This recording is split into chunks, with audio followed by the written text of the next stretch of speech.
Hello students, welcome to La Excellence IAS academy. ఈరోజు మనం September 27 నాటి ఈనాడు న్యూస్ పేపర్లోని ఇంపార్టెంట్ కరెంట్ అఫైర్స్ గురించి డిస్కస్ చేద్దామండి. బిఫోర్ దట్ మనము ప్రీవియస్ క్లాస్లోని క్వశ్చన్ ఆఫ్ ద డే గురించి చూద్దాము. అగ్ని ప్రైమ్ క్షిపణి గురించి ఈ క్రింది ప్రకటనలను పరిగణించండి. లాస్ట్ క్లాస్లో మనము ఈ అగ్ని ప్రైమ్ మిజైల్ గురించి డిస్కస్ చేయడం జరిగింది. ఆ కంటెక్స్ట్లో రెండు స్టేట్మెంట్స్ని ఇచ్చాను అండి. వన్ బై వన్ మనం చూద్దాం. స్టేట్మెంట్ 1 చూడండి. ఇది డిఆర్డిఓ అభివృద్ధి చేసిన అణ్వాయుధ సామర్థ్యం గల స్వల్ప శ్రేణి క్రూయిజ్ క్షిపణి. యాక్చువల్గా ఈ అగ్ని ప్రైమ్ క్షిపణి అనేది డిఆర్డిఓ అభివృద్ధి చేసింది, అణ్వాయుధ సామర్థ్యం కూడా కలిగి ఉంది. కానీ ఇది అగ్ని 1 యొక్క అప్గ్రేడెడ్ వెర్షన్ అండి. అగ్ని 1 అనేది ఏంటి? Ballistic missile. So cruise missile అనేది రాంగ్ ఇది. సో ఇది బ్యాలిస్టిక్ మిజైల్. క్రూజ్ మిజైల్కి మరియు బ్యాలిస్టిక్ మిజైల్కి డిఫరెన్స్ ఏంటి? ఇక్కడ చూడండి. బ్యాలిస్టిక్ మిజైల్ అనేది హై ఆల్టిట్యూడ్ రీచ్ అయ్యి ఆఫ్టర్ సర్టైన్ పాయింట్ తర్వాత అది గ్రావిటేషనల్ పుల్ ద్వారా ఇక్కడ టార్గెట్ని రీచ్ అవుతుంది. కానీ ఈ క్రూజ్ మిజైల్ అనేది లో ఆల్టిట్యూడ్స్లో ఫ్లై అవుతుంది, సెల్ఫ్ ప్రొపైల్డ్గా ఇక్కడ టార్గెట్స్ని రీచ్ అవుతుంది. ఏది మనకి మోర్ స్టెల్త్ అంటే ఇక్కడ క్రూజ్ మిజైల్స్ మోర్ స్టెల్త్. దానిని అంత ఈజీగా రాడార్స్ కనిపెట్టలేవు, ఎందుకంటే లో లెవెల్లో ఇది ఫ్లై అవుతుంది కాబట్టి. ఇండియన్ కంటెక్స్ట్లో వీటికి ఎగ్జాంపుల్ చూడొచ్చు మనం. బాలిస్టిక్ మిజైల్, అగ్ని సిరీస్ మిజైల్స్ అన్ని కూడా బాలిస్టిక్ మిజైల్. వేరేజ్ క్రూజ్ మిజైల్కి మనము బ్రహ్మోస్ని ఎగ్జాంపుల్గా చెప్పవచ్చు అండి. సో ఈ విధంగా ఈ రెండింటికి మనకి కీ డిఫరెన్స్. ఇక్కడ అగ్ని 1 అప్గ్రేడెడ్ వర్షనే అగ్ని ప్రైమ్. కాబట్టి ఈ అగ్ని అనేది బ్యాలిస్టిక్ మిజైల్స్కి చెందినది కాబట్టి ఈ క్రూయిజ్ క్షిపణి అనే స్టేట్మెంట్ రాంగ్ అవుతుంది అండి. సెకండ్ వన్ చూడండి. దీనిని స్థిర భూ ఆధారిత ప్లాట్ఫామ్ల నుండి మాత్రమే ప్రయోగించగలరు. ఈ స్టేట్మెంట్ అవుట్ రైట్లీ మనము రాంగ్ చేయొచ్చు. ఎందుకు? మనము అసలు ఈ కంటెక్స్ట్ చెప్పుకున్నదే రైల్ బేస్డ్ మొబైల్ లాంచింగ్ సిస్టమ్ని ఇటీవల విజయవంతంగా పరీక్షించారు అని. కానీ ఇక్కడ స్థిర భూ ఆధారిత ప్లాట్ఫామ్ల నుండి మాత్రమే అంటే దాని అర్థం ఏంటి? మొబైల్ ప్లాట్ఫామ్స్ ఉపయోగపడవు అని. సో మనము ఈ స్టేట్మెంట్ని ఎలిమినేట్ చేయవచ్చు. ఆన్సర్ ఏమవుతుంది అండి? రెండు స్టేట్మెంట్స్ ఇక్కడ రాంగ్. సరి అయినది అని అడిగాడు కాబట్టి డి, నెయిదర్ 1 నార్ 2 అనేది కరెక్ట్ ఆప్షన్ ఇక్కడ. ఈరోజు ఈనాడు న్యూస్ పేపర్లోని important topics to be covered మనం చూస్తే ఫస్ట్ వన్, నైసార్ తీసిన చిత్రాలు అదరహో. ఇటీవల ఇండియా మరియు యుఎస్ సంయుక్తంగా అభివృద్ధి చేసి లాంచ్ చేసిన నైజార్ ఉపగ్రహానికి సంబంధించిన డీటెయిల్స్ ఇక్కడ వివరించడం జరిగింది. ఇది సైన్స్ అండ్ టెక్నాలజీలో ఇంపార్టెంట్. సెకండ్ వన్, మరణించిన వారి బ్యాంకు ఖాతాల సెటిల్మెంట్ 15 రోజుల్లోనే. ఈ ఆర్టికల్ డిసీజ్డ్ పర్సన్స్, ఎవరైతే మరణించిన వ్యక్తులు ఉన్నారో వారి యొక్క బ్యాంకు ఖాతాలను వారి నామినీలకి బదిలీ చేయడానికి 15 రోజుల గడువును ఇప్పుడు ఆర్బీఐ సవరించింది. ఇది మనకి ఎకానమీలో ఇంపార్టెంట్ అండి. థర్డ్ వన్, హరిత బాణాసంచా తయారీకి షరతులతో అనుమతి. ఈ ఆర్టికల్ గ్రీన్ క్రాకర్స్కి సంబంధించి, అలానే వీటి మీద రీసెంట్ సుప్రీంకోర్టు యొక్క సజెషన్స్ గురించి వివరించడం జరిగింది. ఇది మనకి ఎన్విరాన్మెంట్లో ఇంపార్టెంట్. ఫోర్త్ వన్, అటార్నీ జనరల్గా వెంకటరమణి పునర్నియామకం.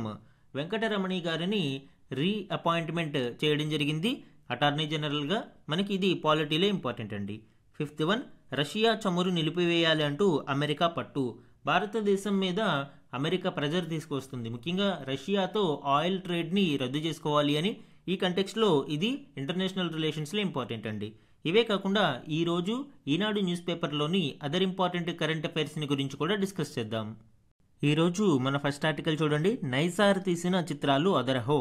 ఈ ఆర్టికల్ భూ పర్యవేక్షణ కోసం భారత్, అమెరికా సంయుక్తంగా రూపొందించిన NISAR, NASA, ISRO synthetic aperture radar ఉపగ్రహం తీసిన చిత్రాల గురించి ఇక్కడ చూడవచ్చు అండి.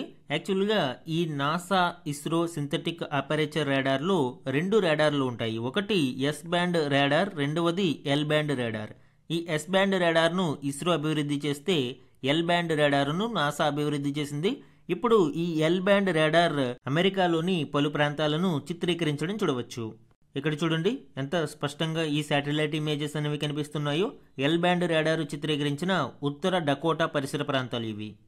ఈ నిసార్ యొక్క ఇంపార్టెంట్ డీటెయిల్స్ ఇక్కడ మనం చూద్దామండి. ఎగ్జామ్ పాయింట్ ఆఫ్ వ్యూలో ఇది ఇంపార్టెంట్ అండి. బోత్ ప్రిలిమ్స్ అండ్ మెయిన్స్ కంటెక్స్ట్లో ఇది ఇంపార్టెంట్. ఈ NASA, ISRO synthetic aperture radar మొత్తం విలువ $1.5 బిలియన్, అంటే సుమారుగా 12,978 కోట్ల రూపాయలు దీనికి వెచ్చించడం జరిగింది. ఇందులో భారతదేశం లాంచింగ్ కాస్ట్ని భరించడంతో పాటు సుమారు 470 కోట్ల రూపాయలను వెచ్చించడం జరిగింది. అండ్ జిఎస్ఎల్వి F-16 ఇండియా యొక్క ఈ లాంచింగ్ వెహికల్ ద్వారా సన్ సింక్రోనస్ ఆర్బిట్లోకి దీనిని ప్రవేశపెట్టారు. ఈ నిసార్ యొక్క విశిష్టత ఏంటి? Dual frequency synthetic aperture radar కలిగిన మొదటి ఎర్త్ అబ్జర్వేషన్ శాటిలైట్గా ఈ నిసార్ని చెప్పవచ్చు. Both L band and yes band radars ఇందులో ఉన్నాయి. 25 సెంటీమీటర్ వేవ్ లెంత్ కలిగిన ఈ ఎల్ బ్యాండ్ ను నాసా యొక్క జెట్ ప్రొపల్షన్ ల్యాబొరేటరీ అభివృద్ధి చేసింది. అలానే 10 సెంటీమీటర్ వేవ్ లెంత్ కలిగిన ఎస్ బ్యాండ్ సిస్టమ్ ను ఇస్రో యొక్క స్పేస్ అప్లికేషన్ సెంటర్ అనేది అభివృద్ధి చేసింది. ఈ నిసార్ శాటిలైట్ యొక్క ఉపయోగాలు ఏంటి? Provide a 3D view of earth's land and ice and help monitor ecosystems around the world. ప్రపంచవ్యాప్తంగా ఉన్న ఎకోసిస్టమ్స్ని ఇది గమనిస్తూ ఉంటుంది. అలానే ఎర్త్ యొక్క ల్యాండ్ మరియు ఐస్ వీటన్నిటిని మనకి 3D వ్యూలో కళ్ళకి కట్టినట్టు చూపిస్తుంది. Help governments plan for natural and human caused hazards. ఈ హై రిజల్యూషన్ ఇమేజెస్ ని ఎప్పటికప్పుడు పరిశీలిస్తూ ఉండడం ద్వారా విపత్తులను ముందుగానే పసిగట్టి ప్రభుత్వాలు అలర్ట్ అవ్వడానికి అవకాశం ఉంటుంది. కాబట్టి డిజాస్టర్ మేనేజ్మెంట్ లో ఇది కీలక పాత్ర పోషించనుంది. అలానే help map crops and monitor them through the growing season. ఎప్పుడైతే పంటలు పండే సీజన్ ఉంటుందో అందులో ఈ పంటలను నిరంతరం వేల హెక్టార్లలో మనము పరిశీలించడానికి అవకాశం ఉంటుంది. ఈ నిసార్ ఎర్త్ అబ్జర్వేషన్ శాటిలైట్ ద్వారా భూమి మీద ప్రతి ప్రాంతాన్ని ఎవ్రీ 12 days కు ఒకసారి ఖచ్చితత్వంతో పరిశీలించడానికి అవకాశం ఉంటుంది. కాబట్టి ఈ ఉపగ్రహం ద్వారా చాలా ఖచ్చితత్వమైన డేటా యాక్యురసీ అనేది ఉంటుంది. మన నెక్స్ట్ ఆర్టికల్ చూడండి. మరణించిన వారి బ్యాంకు ఖాతాల సెటిల్మెంట్ 15 రోజుల్లోనే నిబంధనలను సవరించిన ఆర్బీఐ. యాక్చువల్గా మరణించిన వ్యక్తుల యొక్క నామినీలకు వారి బ్యాంకు ఖాతాలను మనము బదిలీ చేయడం జరుగుతుంది. అయితే చాలా సందర్భాలలో సర్వైవర్కు వాటిని బదిలీ చేయడం అనేది బ్యాంకులు రోజుల తరబడి, కొన్ని సందర్భాలలో సంవత్సరాల తరబడి తీసుకుంటూ ఉన్నాయి. దీనివలన చాలా మంది నామినీలు నష్టపోతూ ఉన్నారు. సో ఈ సమస్య పరిష్కారం కోసం ఇటీవల రిజర్వ్ బ్యాంక్ ఆఫ్ ఇండియా నిబంధనలను సవరించింది. ఆ నిబంధనల ప్రకారం బ్యాంకు ఖాతాల సెటిల్మెంట్ కేవలం 15 రోజుల్లోనే పూర్తి అవ్వాలి అని, అలా చేయని పక్షంలో పెనాల్టీ విధించే అవకాశం ఉంది అని స్పష్టం చేసింది. కాబట్టి ఇందులోని ఇంపార్టెంట్ పాయింట్స్ ఇప్పుడు చూద్దాము అండి. చనిపోయిన వారి బ్యాంకు ఖాతాలు, లాకర్లకు సంబంధించిన క్లెయిమ్ సెటిల్మెంట్ నిబంధనలను రిజర్వ్ బ్యాంక్ ఆఫ్ ఇండియా శుక్రవారం సవరించింది. 15 రోజుల గడువులోగా సెటిల్మెంట్ ప్రక్రియ పూర్తి అవ్వాలి అని, ఒకవేళ ఆలస్యం అయితే నిర్దిష్ట పరిహారాన్ని నామినీలకు ఇవ్వాల్సి ఉంటుంది అని ఆర్బీఐ స్పష్టం చేసింది. దీనికోసం Reserve Bank of India settlement of claims in respect of deceased customers of banks directions 2025 కింద సవరించిన నిబంధనలను జారీ చేసింది. ఓకే, ఈ నిబంధనల ప్రకారం నామినీలకు 15 రోజుల లోపు ఆ బ్యాంకు ఖాతాలను బదిలీ చేయాలి. అయితే కొన్ని సందర్భాలలో ఈ సర్వైవర్షిప్ క్లాజ్ గానీ, నామినీ క్లాజ్ గానీ లేకుండా కొన్ని బ్యాంకు ఖాతాలు ఉండిపోతాయి. అలాంటి సందర్భంలో వాటిని ఎక్కువ సమస్యకు గురి చేయకుండా సరళీకృత ప్రక్రియ అవలంబించాలి అని రిజర్వ్ బ్యాంక్ ఆఫ్ ఇండియా స్పష్టం చేసింది. అయితే ఇక్కడ దీనికి సంబంధించి కొంత క్యాపింగ్ని విధించింది. అంటే సహకార బ్యాంకులకు, కోఆపరేటివ్ బ్యాంక్స్లో 5 లక్షలు, ఇతర బ్యాంకులకు 15 లక్షలుగా ఈ పరిమితి ఉంది. ఈ పరిమితి దాటితే ప్రక్రియ మళ్ళీ మారిపోతుంది. దేనికి? నామినీ క్లాజ్ లేకుండా మరణించిన బ్యాంకు ఖాతాలకు సంబంధించి. నామినీ క్లాజ్ ఉంటే 15 రోజులలోపే దానిని పూర్తి చేయాలి, అది ఏ బ్యాంకు ఖాతా అయినా. ఈ 15 రోజులలో బ్యాంక్ ఈ సెటిల్మెంట్ చేయకపోతే మరి పరిష్కారం ఏంటి? దీనికి సంబంధించి పెనాల్టీ ఏ విధంగా ఉంటుంది అనేది చూస్తే 15 క్యాలెండర్ దినాలలో క్లెయిమ్ సెటిల్మెంట్ చేయకపోతే బ్యాంకు ఖాతా విషయంలో 4% వడ్డీ రేటుకు తక్కువ కాకుండా పరిహారం ఇవ్వాల్సి ఉంటుంది. అలానే సేఫ్ డిపాజిట్ లాకర్ లేదా కస్టడీలోని వస్తువుల విషయంలో ఆలస్యమైన ప్రతి రోజుకు 5,000 రూపాయల చొప్పున చెల్లించాలి అని ఆర్బీఐ తన రీసెంట్ నిబంధనలలో పేర్కొంది. దీనివలన ఉపయోగం ఏంటండి? నామినీలకు మరింత ఇబ్బందులు కలగకుండా వారికి సరళీకృతమైన, సులభమైన పద్ధతిలో ఖాతాలను బదిలీ చేయడం ఆర్బీఐ యొక్క ముఖ్య ఉద్దేశం. మన నెక్స్ట్ ఆర్టికల్ చూడండి. హరిత బాణాసంచా తయారీకి షరతులతో అనుమతి, ఢిల్లీ పరిధిలో విక్రయించరాదు సుప్రీంకోర్టు. సో ఈ ఆర్టికల్ ఇటీవల సుప్రీంకోర్టు గ్రీన్ క్రాకర్స్ మీద ఇచ్చిన ఇంపార్టెంట్ గైడ్ లైన్స్ గురించి మరియు షరతులతో వాటి తయారీకి అనుమతులు ఇవ్వడం గురించి వివరించడం జరిగింది. ఇందులోని ఇంపార్టెంట్ పాయింట్స్ ఇప్పుడు చూద్దాం. ధృవీకృత తయారీదారులు మాత్రమే హరిత బాణాసంచాను ఉత్పత్తి చేయాలి అని నేషనల్ క్యాపిటల్ రీజియన్, జాతీయ రాజధాని ఢిల్లీ పరిధిలో అనుమతి లేకుండా వాటిని విక్రయించరాదు అని సుప్రీంకోర్టు స్పష్టం చేసింది. ఓన్లీ నీరు నుంచి అనుమతులు పొందిన తయారీదారులు మాత్రమే ఈ హరిత బాణాసంచా తయారీకి అర్హత కలిగి ఉంటారు అని, వారికి మాత్రమే బాణాసంచా ఉత్పత్తికి అనుమతిస్తున్నట్లు ధర్మాసనం పేర్కొంది. సో ఈ NEERI national environmental engineering research institute, జాతీయ పర్యావరణ ఇంజనీరింగ్ పరిశోధన సంస్థ అంటారు అండి. ఈ సంస్థ నుండి అనుమతి పొందిన తయారీదారులు మాత్రమే ఈ హరిత బాణాసంచాను ఇప్పుడు ఉత్పత్తి చేయడానికి అర్హత కలిగి ఉంటారు అని సుప్రీంకోర్టు స్పష్టం చేసింది. అసలు ఈ గ్రీన్ క్రాకర్స్ హరిత బాణాసంచా అంటే ఏంటండి? వీటిని CSIR మరియు NEER నీర్ సంయుక్తంగా అభివృద్ధి చేశాయి. 2019లో వీటిని లాంచ్ చేయడం జరిగింది.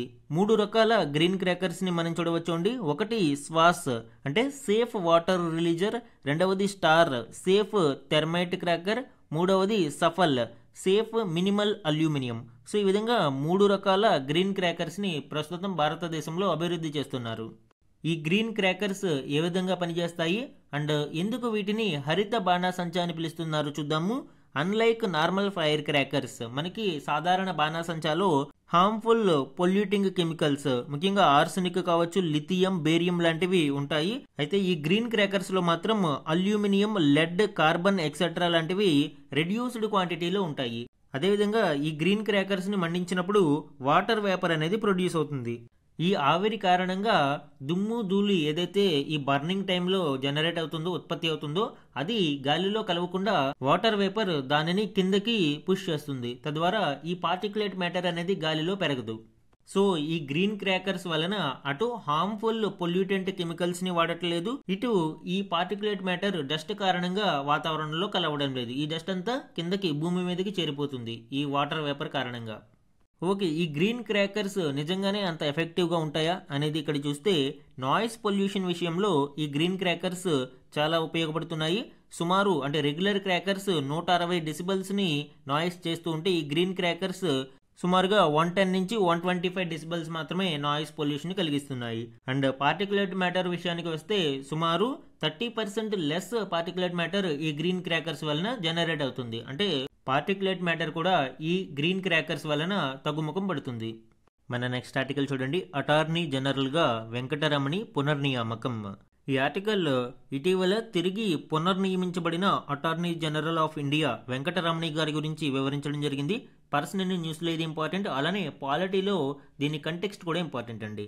మనకి ఇక్కడ ఈ ఆర్టికల్లో అటార్నీ జనరల్ ఆఫ్ ఇండియా గురించి చూద్దాము. Article 76 and appointment and removal process గురించి, డ్యూటీస్ అండ్ రైట్స్ గురించి కూడా చూద్దాం. భారత రాజ్యాంగంలోని article 76 attorney general of India గురించి వివరిస్తుంది.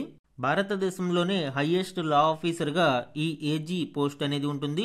Holds office during the pleasure of the president. President యొక్క అభీష్టం ఆధారంగా ఇక్కడ ఈ పోస్ట్ అనేది అటార్నీ జనరల్ అనేది నియమించబడతారు. Can do legal private practice, అంటే ప్రైవేట్ ప్రాక్టీస్ కూడా ఇతను చేసుకోవచ్చు, కానీ ప్రభుత్వానికి వ్యతిరేకంగా ఉండే కేసులలో మాత్రం ఇతను వాటిని టేకప్ చేయకూడదు. అండ్ అపాయింట్మెంట్ ప్రాసెస్ మనం చూస్తే ఏజీని ప్రెసిడెంట్ ఆఫ్ ఇండియా నియమిస్తారు. భారత రాజ్యాంగంలో అటార్నీ జనరల్కి సంబంధించిన టర్మ్ ఆఫ్ ఆఫీస్ అనేది ఫిక్స్ చేయబడలేదు. అంటే ప్రెసిడెంట్ యొక్క అభీష్టం మేరకు కొనసాగుతారు. ఏ క్షణమైనా ఆయనని తొలగించే అధికారం ప్రెసిడెంట్కి ఉంటుంది. ఎలిజిబిలిటీ క్రైటీరియా మనం చూస్తే must be a citizen of India, అదేవిధంగా must have been a judge of a high court for 5 years, అంటే హైకోర్టు జడ్జిగా 5 సంవత్సరాలు ఇక్కడ చేసి ఉండాలి. లేదా or an advocate of a high court for 10 years, అంటే హైకోర్టు అడ్వకేట్గా 10 సంవత్సరాలు చేసి ఉండాలి. ఆర్ అన్ ఎమినెంట్ జ్యూరిస్ట్, అంటే భారత రాష్ట్రపతి గారి దృష్టిలో ఆయన ఒక న్యాయ కోవిదుడు అయినా కూడా ఇక్కడ ఎలిజిబిలిటీ కలిగి ఉంటుంది.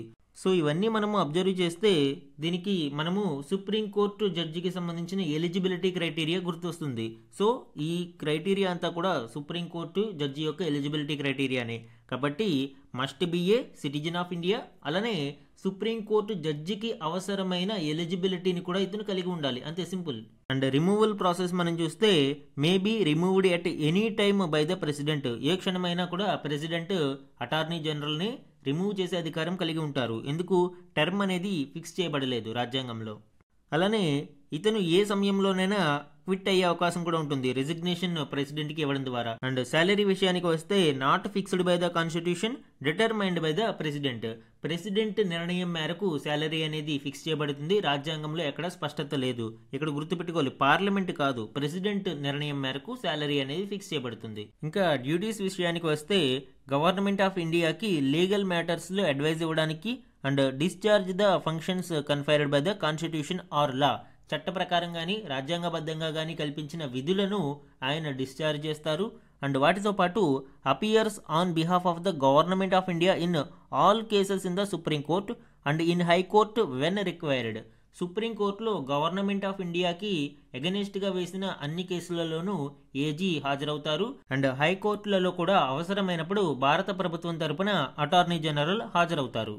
అండ్ వెరీ ఇంపార్టెంట్ వన్ చూడండి, represents the government of India in any reference made by the President to the Supreme Court under Article 143 of the Constitution. Article 143లో ప్రెసిడెన్షియల్ రెఫరెన్స్ హీరింగ్ సుప్రీంకోర్టులో జరిగినప్పుడు కేంద్ర ప్రభుత్వం తరపున ఎవరు హాజరవుతారు? అటార్నీ జనరల్ హాజరవుతారు. అండ్ ఏజీ రైట్స్ మనం చూసినప్పుడు ఆర్టికల్ 88 ప్రకారం right to speak and take part in the proceedings of either house of the parliament. Parliament యొక్క ఉభయ సభలలోనూ కూడా అతను మాట్లాడడానికి మరియు పార్లమెంట్ ప్రొసీడింగ్స్ లో పాలు పంచుకోవడానికి అవకాశం ఉంటుంది. అదేవిధంగా పార్లమెంట్ జాయింట్ సిట్టింగ్స్ లో గానీ పార్లమెంటరీ కమిటీస్ లో గానీ ఆయన పాల్గొనవచ్చు. అయితే but no right to vote in the parliament. అతనికి పార్లమెంటులో గానీ కమిటీలలో గానీ ఓటు వేసే అధికారం ఉండదు. అలానే ఒక ఎంపీకి ఉండే ప్రివిలేజెస్ అన్ని కూడా అటార్నీ జనరల్ కు ఉంటాయి. అండ్ సమ్ లిమిటేషన్స్ కూడా అటార్నీ జనరల్ పై ఉంటాయి. ముఖ్యంగా అటార్నీ జనరల్ గవర్నమెంట్ ఆఫ్ ఇండియాకి అగెనిస్ట్ గా కేసెస్ గానీ అడ్వైజ్ గానీ ఇవ్వకూడదు. అలానే క్రిమినల్ ప్రాసిక్యూషన్స్ లో అక్యూజ్ చేయబడిన పర్సన్స్ కి గవర్నమెంట్ పర్మిషన్ లేకుండా అతను డిఫెండ్ చేయకూడదు. సో ఈ విధంగా కొన్ని లిమిటేషన్స్ ఏజీ మీద ఉంటాయి. మన నెక్స్ట్ ఆర్టికల్ చూడండి, రష్యా చమురు నిలిపివేయాలంటూ అమెరికా పట్టు, వాణిజ్య చర్చలు కొనసాగుతాయి.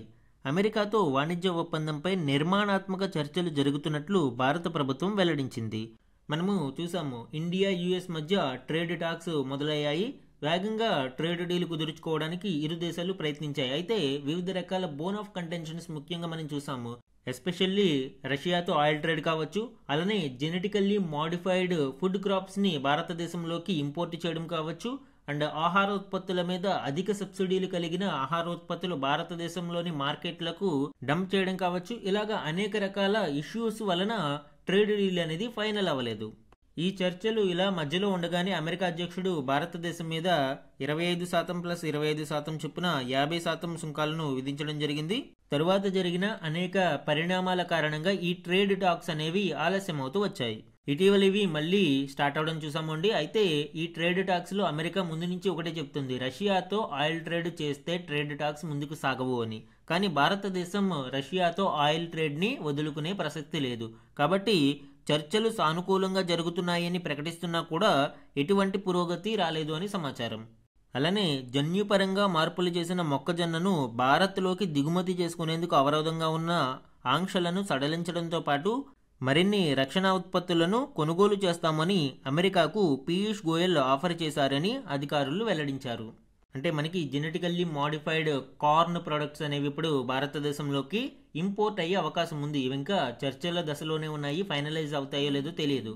అండ్ రీసెంట్గా ఇంకొక న్యూస్ చూసాం మనము, ఫార్మా ఇండస్ట్రీ మీద 100% టారిఫ్స్ని విధిస్తూ డొనాల్డ్ ట్రంప్ నిర్ణయం తీసుకున్నారు. అయితే ఇవి పేటెంటెడ్ బ్రాండెడ్ డ్రగ్స్కి మాత్రమే పరిమితం. జెనరిక్ ఔషధాలను ప్రస్తుతానికి మినహాయించారండి. భారతదేశానికి ఎక్కువగా జెనరిక్ ఔషధాల ఎగుమతులే ఉంటాయి.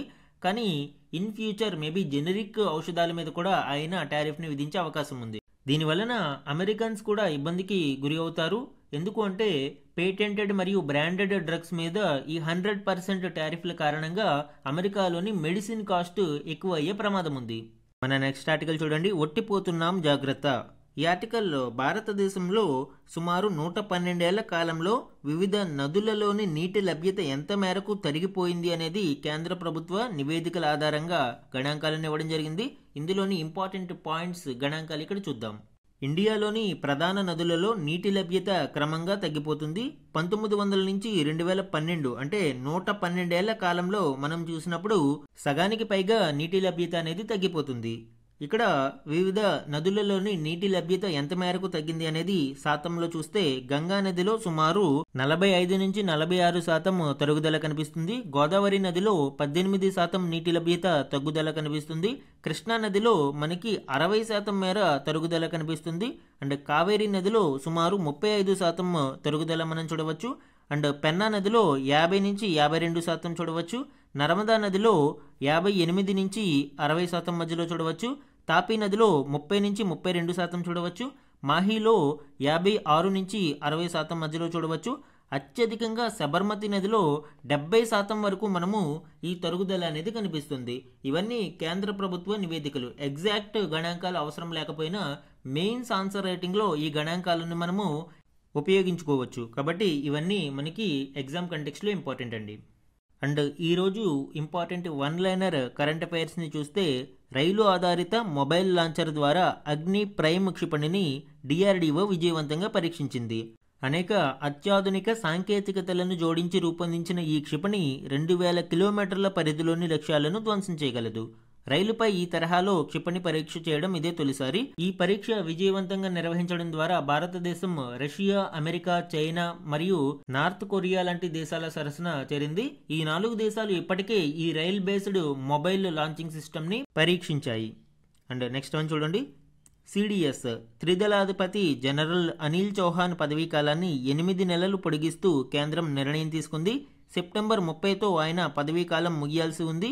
2026 మే 30 వరకు లేదా తదుపరి ఉత్తర్వులు వెలువడే వరకు ఆయన సిడిఎస్గా ఉంటారు. పర్సన్ ఇన్ న్యూస్లో ఇంపార్టెంట్ అండి. చీఫ్ ఆఫ్ డిఫెన్స్ స్టాఫ్ త్రిదళాధిపతి అని పిలుస్తాము. సో అనిల్ చౌహాన్ గారు మనకి 2వ త్రిదళాధిపతిగా నియమితులయ్యారు మరియు ఇప్పుడు తిరిగి కొనసాగించబడుతున్నారు.